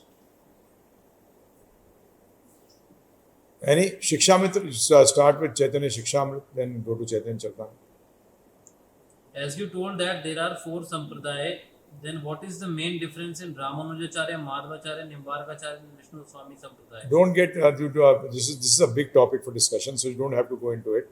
You are basically got connected due to your past karmas with Gaudiya Vaishnavas. Just follow Gaudiya Vaishnava and be happy. Hare Krishna. Can you explain content of all 12 cantos of Srimad Bhagavatam? Sorry, it is not. You can't provide a gist of Bhagavatam like this. The gist of Bhagavatam is one actually, that Krishna is the Supreme Personality of Godhead, and you should give your whole life, not this life, but whole life means eternal. Life is eternal. Life never dies. It has to be given to the service of the Supreme Personality of Godhead, Lord Shri Krishna. That is what the sum total of all the 12 cantos is. Hare Krishna. Yogeshwar Vinay ji, Hare Krishna. मेरा यह प्रश्न है कि गीता के अनुसार हम अंत समय जिसका चिंतन करते हैं, हमें वैसा ही शरीर प्राप्त होता है। राजा भरत की आसक्ति हिरण में हो गई और उनको अगला जन्म हिरण का मिला। मुझे यह नहीं समझ में आया कि सोचने से और अगला जन्म उसी योनि में प्राप्त करने के पीछे क्या संबंध है या क्या लॉजिक है? सिंपल लॉजिक है, जैसा सोचोगे वैसा बनोगे। आपको ब्लू कलर पसंद है, आपको जीन पसंद है, आपको कुछ और ऊपर पहनने का कपड़ा पसंद है, आप वही तो लेने जाओगे।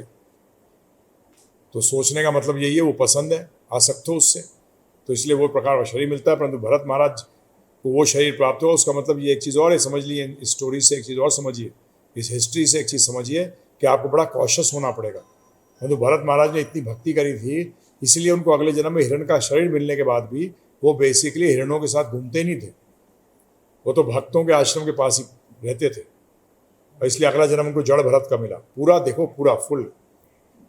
तो इसलिए लॉजिक सिंपल है। तो आसक्ति के लिए बचना पड़ेगा आपको। You have to be very cautious, ठीक है ना। तो प्रभुपाद जी भी कहते थे, हमारे गुरु महाराज, it is like walking on razor's edge, एकदम कट सकते हो, तो ध्यान से चलो गुरु की आज्ञा लेकर, नहीं तो बर्बाद हो जाओगे। हरि बोल। दौलत प्रणाम। कृपया अचिंत्य भेदाभेद तत्व समझाएं। चलिए बड़ा सिंपल मैं बता देता हूँ कि आत्मा और भगवान में दोनों दिव्य हैं, इसलिए भेद नहीं है, और एक अनु है, एक विभु है, इसलिए भेद है। तो ये अचिंत्य भेदाभेद, परंतु ये अचिंत्य है, इसको आप समझ नहीं सकते। आप मतलब ये इनकंसीवेबल है कि भगवान कितने अनंत हैं, सिंपल समझ लीजिए। तो इसमें जो भगवान है वो अचिंत्य है। क्या है वो? तो अचिंत्य मतलब you cannot conceive him, and this relationship also very difficult. So what should you do? क्या करना चाहिए आपको? शरणागत हो जाओ, सेवा करो, मस्त हो जाओ, कोई टेंशन ही नहीं। ये सिंपल वे में समझा दिया मैंने। भेद है भी और नहीं भी, हमारे में और पर ब्रह्म में, हम में और भगवान श्री कृष्ण। हरे कृष्ण। परम भगवान श्री कृष्ण मोर पंख क्यों प्रिय हैं? वो तैयारी करिए, गोलक वृंदावन जाइए और कृष्ण भगवान से स्वयं पूछिए। हरे कृष्णा। वो हमेशा पीत वस्त्र ही क्यों धारण करते हैं? हरे कृष्णा। वही पर्सनल चॉइस है। आपको कोई पूछे आपको नीला कलर क्यों पसंद है, पसंद है भाई, पसंद है, खत्म। उसके आगे पीछे क्या है, क्यों पसंद है, उत्तर दीजिए। आपको जो भी कलर पसंद है, क्यों पसंद है? हैं जी, बताइए। कृष्ण भगवान भी मायतरे हम कृष्ण भगवान की तरह हैं, हमारा भी अपना व्यक्तित्व है, उनका भी अपना व्यक्तित्व है। उनको पीताम्बरी पसंद है, कर लो, क्या करोगे, हैं जी। हरे कृष्ण। आपसे निवेदन था कि अगर आप कृपा करके षड गोस्वामी जी के विषय पर लेक्चर करें। उनके ऊपर विषय पे क्या लेक्चर करेंगे, उनके विषय के बारे में चर्चा कर रहे हैं। ये सारे के सारे जो प्रभुपाद जी ने अनुवाद किए हैं, जो लिखे हैं, ये षड गोस्वामी में तो बेस्ड है, ये तो षड गोस्वामी में बेस्ड है सारा का सारा। तो हमें चर्चा व्यक्ति की करनी चाहिए कि उन्होंने जो हमें दिया, जो लिख के गए, जो बता के गए, तो पढ़िए भगवद्गीता यथारूप जानिए, श्रीमद् भागवतम, चैतन्य चरितामृत, भक्ति रसामृत सिंधु, तो इन किताबों का अध्ययन करिए, षड गोस्वामी को पता लग जाएगा, जो हम कर रहे हैं रेगुलरली। आप भी सुनिए, पढ़िए। छोटा कुछ करना हुआ तो अगली बार से कर रहे हैं हम कोशिश, जैसे रूप गोस्वामी जी का आविर्भाव तिरोभाव हो या सनातन गोस्वामी का हो, तो उसमें हम उनके बारे में थोड़ा चर्चा करेंगे, तो आपकी ये इच्छा भी पूरी हो जाएगी और हमें भक्ति करने का मौका मिल जाएगा उनके बारे में चर्चा करने से। धन्यवाद। हरे कृष्णा। विवेक राम टेके जी, हाउ टू डिस्ट्रॉय कूट और टेंडेंसी कंप्लीटली। हाँ, by surrendering to Krishna. Krishna says very clearly in the Bhagavad Gita, the कूट और tendency comes due to your 3 modes of material nature, and Krishna says देवी है इसी गुणमयी मम माया दुरत्या मामेव ये प्रपद्यन्ते, by surrendering unto me प्रपद्यन्ते मायामिताम तरन्ति तया, I will clear you from the 3 modes of material nature. The moment you are cleared from the 3 modes of material nature, all nonsense tendencies will finish. But for that it is total surrender, not half quarter. Okay? हरे कृष्णा। संतोषी पनवर जी, हरे कृष्णा गुरु जी। हरे कृष्णा। मेरे पास लड्डू गोपाल है, मैं लड्डू गोपाल की सेवा करते हुए मुझे क्या करना चाहिए। हरे कृष्ण महामंत्र पहले ही बात शुरू करिए एकदम, हरे कृष्ण कृष्ण कृष्ण हरे हरे, हरे राम राम राम हरे हरे। ये तो वो खुशी नहीं होंगे क्योंकि आज्ञा का पालन नहीं कर रहे आप, पहली चीज। फिर 4 नियमों का पालन इमीडिएटली। प्याज लहसुन नहीं खा सकते, घर में बनना भी नहीं चाहिए, और अगर बनता है घर वाला बनाते हैं तो आप अलग बनाइए भगवान के लिए भोग, और वही प्राप्त करिए। तो ये सब ये बेसिक पढ़िएगा, हमने लेक्चर दिया हुआ 14 घंटे का, उसको सुनिए, उसने बताया ये आपको करना पड़ेगा। अर्थ विग्रह, नहीं तो भगवान बड़ा नाराज होंगे फिर चले जाएंगे, रहेंगे नहीं साथ। आप लगेगा कि अब मैं सेवा कर रही हूँ या कर रहा हूँ, परंतु वहाँ तो भगवान ही नहीं है, वो मूर्ति बन जाएंगे, अर्थ विग्रह नहीं रहेंगे। क्या हो जाएंगे? मूर्ति और अर्थ विग्रह में जमीन आसमान का फर्क है। मूर्ति लगती है वैसी है, अर्थ विग्रह वो वैसे ही हैं, ये फर्क है दोनों में। हरे कृष्णा। अमर्श गौतम जी, हरे कृष्णा प्रभु जी। What is the path to moksha for non Hindus? Can by worshipping their respective gods in different religions are they worshipping Krishna? No. Hare Krishna. हाँ जी बोलो।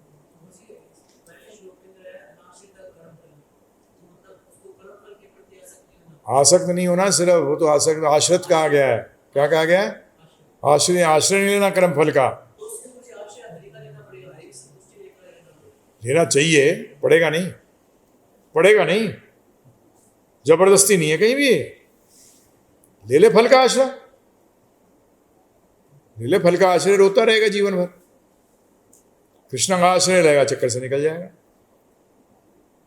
पड़ेगा नहीं। कईयों को फल प्राप्ति नहीं होते, आश्रय कैसे लेगा? तो उसमें जबरदस्ती थोड़ी कृष्ण का आश्रय हो गया, ऐसा नहीं है।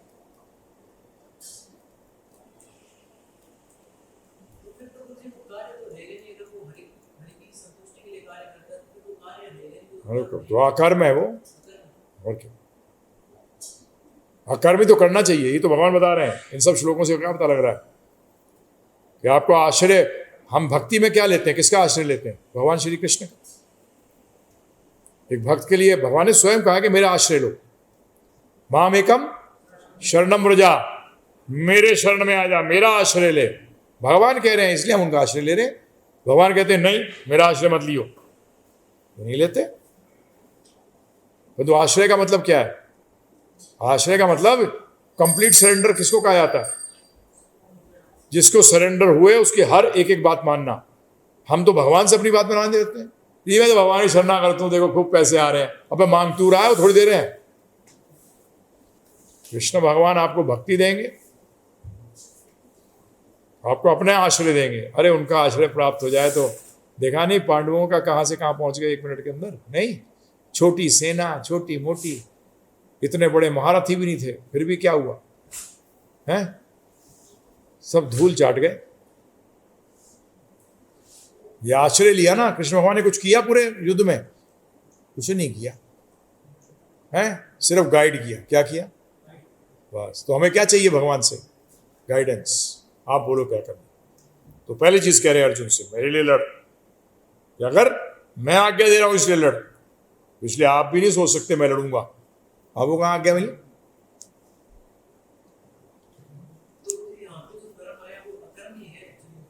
कर्म क्या है? हाँ, ये तो कार्य नहीं, ये कार्य वो है जो अगर आपने पहला पाठ किया है तब ये कार्य कर्म बनेगा, अपने आप में नहीं है, अपने आप में नहीं है। समझ में आया? अपने आप में नहीं बनेगा। जब आप टोटलिटी में लेते हो तब वो बनता है। आप सब्जी बनाते हो, जब उसमें सारे इंग्रेडिएंट्स डालोगे तभी तो वो सब्जी तैयार होगी। ऐसे रोटी है, आटा, पानी चाहिए, उसको सेकने के लिए आग चाहिए, है ना? जब ये तीनों मिलेंगे तभी तो आपका क्या होगा, रोटी तैयार होगी। इसमें से एक भी आइटम मिसिंग होगी तो क्या होगा, रोटी बनेगी? तो फिर इसी तरीके से जब भी तो ये तो गलती करते हैं लोग, इतना ले लिया पार्ट, कैसे होगा? पूरा ले, complete, not reference to context कहते हैं ना उसको। जब जस्ट जो पार्ट पसंद आया उठा लिया। रूपा जी कहते हैं ना, ये कुक्कड़ ने आए,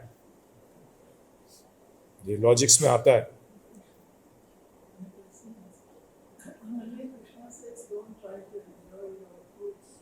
हाँ हाँ, but he is trying to touch the mentality of everyone.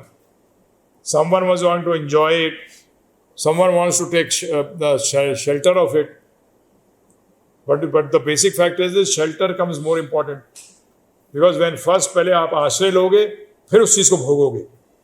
जैसे आप अपना घर बनाते हो, अरे छत होनी चाहिए, छत होनी चाहिए, फिर क्या करते हो? फिर उसको भोगते हो, आश्रय लेते हो। पहले आश्रय लेके क्या करते हो? उसको भोगते हो। नहीं, फर्स्ट, बिल्कुल first comes that I am the boss, I am the enjoyer. For that I have to take shelter of different things so that I can enjoy those things. I want to enjoy, that's why I take shelter of marriage. I want to enjoy this car, that's why I take shelter of earning money. Money is my shelter. So first tendency क्या है कि मैं भोगता हूं, मैं आत्मा नहीं हूं, भगवान का अंश नहीं हूं, अंश का काम है पूर्ण की सेवा करना। विपिन रस्तोगी जी का है। हाँ जी, हरे कृष्णा गुरु जी, दंडवत प्रणाम। दौड़त प्रणाम। आपके द्वारा भगवत गीता के संदेश का प्रचार करते मुझे यह अनुभव हुआ है कि श्री कृष्ण भक्तों को छोड़कर बाकी इस देश के 99.99% लोगों ने अध्यात्म में PhD करी हुई है। गुरुजी मैं जाता हूँ संदेश पहुँचाने और उल्टा लेकर आना पड़ता है। आज के समाज में व्यक्ति बिल्कुल विवेक नहीं लगाना चाहता। क्षमा चाहता हूँ गुरुजी, आप क्यों मूढ़ों में अमृत बांट रहे हैं? विदेशों में भी प्रचार करिए। नहीं, हम तो मूड है, खुद ही मूड थे। हम अपनी हालत देखते हैं तो बोलते हैं हमारे तो लोगों की हमारे से तो अच्छी हालत है। अपने आप को हम तो मूड समझते हैं। तो इसलिए हमें तो जो सुनेगा सुन लो भाई। तो भारतवर्ष में पैदा हुए हैं, भारतवर्ष में हैं, इसलिए हमारे को कोई आज्ञा भी नहीं मिली कि हम बाहर जाएं और प्रचार करें। हमें आज्ञा मिली है भारतवर्ष में प्रचार करने की, भारतवर्ष में प्रचार करें। बाहर को बोलेगा बाहर जाओ प्रचार करो, वहाँ कर लेंगे। परंतु भारतवर्ष बहुत इंपॉर्टेंट है, ये समझना पड़ेगा। अब यहाँ मूड हो गए हैं तो हम क्या करें? उनको गूढ़ बनाएंगे। क्या बनाएंगे? गूढ़ का मतलब ज्ञान में गूढ़, मूड को गूढ़, है ना? हम भी तो मूड थे, सब गूढ़ बन गए नहीं। तो इसी भावना से जाना चाहिए। और यही तो लोगों की गलती है, पढ़े कुछ नहीं है, जानते कुछ नहीं है, जबरदस्ती इधर उधर से ले लिया और सुनाना शुरू कर देते हैं। डॉक्टरी के बारे में बात कर लो उनसे। देखो, अगर आपके घर में कोई बीमार पड़ता है तो 10 रिश्तेदार आते हैं और 10 चीज़ें बताए जाते हैं, है ना। परंतु आप उनकी सुनते हो क्या? किसके पास जाते हो? डॉक्टर के पास, जिसने पढ़ा लिखा है। बोलते यार तू चुप ही रहे तो अच्छा है ना, क्या फालतू में। कोई कहेगा ये काढ़ा बना के पिला दो, कोई कहेगा ये दे दे। और अगर सब चीज़ वो दे दो आप उसको, तो क्या होने वाला है? उसका राम नाम सत्य है। तो इसलिए चिंता ना करिए, लगे रहिए। हमारा काम फल से नहीं है, नहीं बनते, हमें क्या करना है? वो उनकी इच्छा है। भगवान ने खुद कहा है यथेच्छसि तथा कुरु। हमारा कार्य सिर्फ है प्रचार करना, बस खत्म। हमारा फल वही है। भगवान ने हमें आज्ञा दी, हमने वो करी, खत्म। हरितोषणम, सिंपल। बनता है नहीं बनता है, भगवान ने खुद चैतन्य महाप्रभु बता रहे हैं कि हमें ना तो शिष्य चाहिए ना कुछ चाहिए, हमें तो आपकी सेवा चाहिए जन्म जन्मांतर। हमें कुछ नहीं चाहिए। हमें बड़ा बनना है नहीं, छोटा बनना है नहीं। क्या बनना है भाई? बोले कृष्ण भक्त बनना है, भक्तों का भक्त, दासों का दास बनना। बस ये इच्छा रखिए, मस्त रहेंगे, सेटिस्फाइड। हरे कृष्ण। जो लड्डू गोपाल वाली माता जी का एक प्रश्न हुआ है। हरे कृष्णा गुरुजी, जनवरी 2020 से मैं रोज 16 माला करती हूँ, 4 नियमों का पालन करती हूँ, भोग लगाकर प्रसाद के रूप में ग्रहण करती हूँ। मैंने 14 घंटे का कोर्स सुना है 2-3 बार। मैं सुबह मॉर्निंग क्लास भागवत कथा सुनती हूँ। बहुत अच्छा है। तो उन्होंने कहा था कि आप लड्डू गोपाल की अर्च विग्रह की सेवा नहीं कर सकते। करिए करिए, अब आ गए हैं तो करिए। हरे कृष्णा। लक्की सिंह जी, हरे कृष्णा, दंडवत प्रणाम गुरुजी। दंडवत प्रणाम। सभी भक्तों को मेरा दंडवत प्रणाम। मेरी बहन ने मन्नत रखी है कि जब वह पढ़ जाएगी और जब उनकी नौकरी लग जाएगी तब वह माता रानी का जागरण कराएगी और माता रानी की यात्रा पे ले जाएगी। लेकिन अभी सिर्फ उनकी पढ़ाई पूरी हुई है और नौकरी नहीं लगी है, लेकिन वह अब जाना नहीं चाहती है, तो अब वो क्या करे? कृष्ण भक्ति करें। हरे कृष्ण कृष्ण कृष्ण हरे हरे, हरे राम राम राम हरे हरे। कृष्ण भक्ति करें। ऐसे हमने बहुत प्रण लिए हैं पिछले जन्मों के अंदर, जब भी तो बुरी हालत है हमारी, पालन करें नहीं। तो भगवान की भक्ति करने से सारे प्रण, सब जो भी हमने गलतियां करी हैं, सारे जीवन भर अनंत काल से कर रहे हैं। जैसे अर्च विग्रह, हम कई बार होता है पिताजी ने अर्च विग्रह रखा हुआ था, फिर वो किसी कमरे में चला गया, फिर वो गायब हो गया। इसका दंड जो है ना, आने वाले हजारों पीढ़ियों तक मिलता है। इसलिए अर्च विग्रह तो ले आते हैं लोग, तो समझते नहीं है इसका दंड कब तक मिलेगा। हजारों पीढ़ियों तक मिलेगा, जब तक उनमें से एक पीढ़ी वाला कृष्ण भक्त नहीं हो जाता, तब जाके वो कनेक्शन टूटेगा। तो इसीलिए आपसे अनुरोध है, कृष्ण भक्ति करिए, उनको भी कराइए। नहीं तो ऐसे तो प्रण उन्होंने पता नहीं जीवन में पिछले जन्मों में बहुत लिए होंगे और नहीं पूरे करे। तो इस बार कृष्ण भक्ति करा के इन सबका क्या है, टोटल बैलेंस को क्या करो, नील, क्या करो, नील करो इसको। ठीक है जी। हरे कृष्णा। भरत जी वाला जो आपने बताया था उसके ऊपर प्रश्न है। भरत जी यह थोड़ी ना चाहते थे कि वो हिरण बन जाएं, वो तो यही सोच रहे थे कि उनकी मृत्यु के बाद हिरण का क्या होगा। इसमें वो, हाँ, उससे आसक्त हो गए ना वो। जैसे लोग बनना थोड़ी चाहते हैं, गरीब चाहता है कोई जो गरीबों की सेवा कर रहा है, परंतु जब मरेगा तो क्या सोचता हो, मरेगा गरीबों के बारे में तो कहां जाएगा बताओ। उसमें सोच में उसके सामने क्या आएंगे, भिखारी आएंगे टोरा लेगा, हमारे सामने कृष्ण भगवान आएंगे, तो हम कहां जाएंगे। तो समझो आप इस बात को। आप कर्मों के, आप लोग ऐसे बात करते हो जैसे कोर्ट के अंदर बात कर रहे हो। आप कॉन्स्टिट्यूशन को चेंज कर सकते हो क्या? नहीं कर सकते। तो ये बताता है कि वो सिर्फ हिरण का भला नहीं चाहते थे, वो हिरण से आसक्त हो गए बुरी तरह के, भगवान की भक्ति छूट गई उनकी। ये पूरा डिटेल ये है असली में। सारा समय वो हिरण के बच्चे को देते रहते थे, जहां भगवान कह रहे हैं कि हर टाइम मेरे बारे में सोच, सततम मेरी अनुस्मरण मेरा अनुस्मरण कर। हर समय वो अनुसरण करते थे, हिरण का आसक्ति हो गई। ये है उसका, वो सिर्फ सोचा नहीं है हिरण के बारे में। सोचने से काम नहीं चलेगा। मृत्यु के समय में आप सोच से काम नहीं होता, आप वही सोचते हो जिसको जीवन भर आपने सोचा होगा ना, जिस पे आसक्ति होगी वही आएगा मृत्यु के समय में ख्याल, और नहीं आता। ध्यान रखिएगा। इसका मतलब ये है, कई बार लोग सोचते हैं मैं सोच लूंगा भगवान के बारे में मरते हुए, सोच ही नहीं सकता। तूने जिस चीज से आसक्ति तेरे को रही होगी वही आएगा सोच में। This is actually a simple fact. यही होता है, इसी कारण ये सब लफड़ा होता है। तो इसीलिए भरत महाराज ने भगवान को भूल गए थे, उनकी पूरी आसक्ति उस हिरण के हिरण में हो गई थी। और वो तो जब हिरण मरा तो उनकी तो बहुत बुरी हालत हो गई थी, अरे ये क्या हो गया।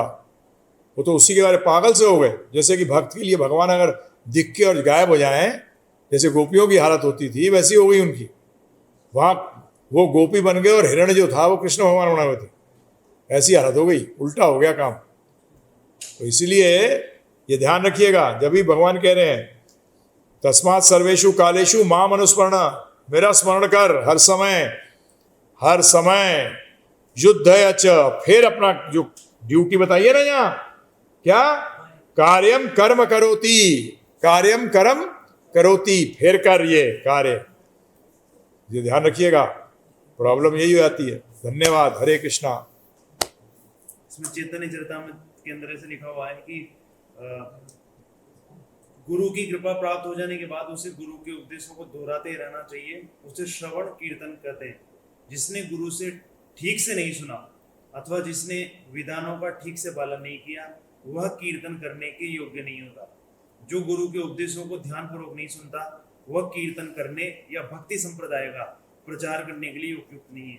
गुरु से उपदेश प्राप्त करने के बाद भक्ति लता बीज को सींचना पड़ता है। हाँ, तो सही है, इसमें क्या है, थोड़ा क्लियरली कह दिया। कीर्तन करने का मतलब क्या, गुणगान, चाहे भजन करो या कीर्तन प्रचार करो, नॉट क्वालिफाइड। ऐसे को सुनना भी नहीं चाहिए। अगर वो सुनाना भी चाहे ऐसा व्यक्ति तो बोला जी चुप मत बोल, चुप कर देना चाहिए उसको। शास्त्र तो ये कह रहे हैं जो तुमने पढ़ के सुना है, परंतु फिर अपनी करना चाहते हो तो वो तो दुनिया में कर रहे हैं लोग, उसको कौन रोक सकता है, उसे कौन रोक सकता है, उसे कोई, सब इंडिपेंडेंट है फुल्ली। यत इच्छेसी तथा कुरु, अब तेरी जैसी इच्छा वैसा तू कर मर, हम क्या करें, समझ गए। हरे कृष्णा। तो आप सबका बहुत बहुत धन्यवाद। श्री राधा गोप श्रेष्ठ की जय, श्री गौर निताई जी की जय, भक्ति वेदांत स्वामी ठाकुर।